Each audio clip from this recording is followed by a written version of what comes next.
আমার সামনে এখন আইন শৃঙ্খলা সবচেয়ে বড়, এবং যে পার্টি হোক না কেন আইন ভঙ্গকারীকে ধরা হবে এবং আপনারা নিজের চোখে দেখে নেবেন।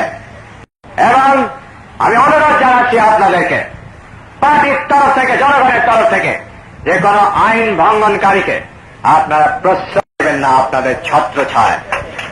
আমি যদি জানতে পারি আপনাদের মধ্যে কেউ আইন ভঙ্গনকারী ক্রিমিনালকে ছত্র ছায় দেখেছেন, আমি প্রথমে হুকুম দিয়ে তাকে ধরব এবং আপনাদের এক্সপ্লানেশন যাব। এবং আমি জানি যখন এই সব হুকুম প্রয়োগ করা হয় বড় কোনো ক্ষেত্রে ভিক্টিমাইজেশন হয়, যেখানে ভিক্টিমাইজেশন হবে সেইখানে আমি উপযুক্ত ব্যবস্থা গ্রহণ করব।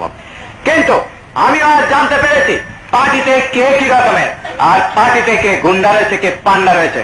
এবং আমি আপনাদেরকে পরিষ্কার ভাবে কথা দিতে পারি যে যারা গুন্ডা পান্ডা রয়েছে এবং আইন ভঙ্গনকারী রয়েছে আমাদের পার্টিতে, তারা হয় পালিয়ে যাবে অনতিবিলম্বে, না হলে তাদেরকে ধরা হবে।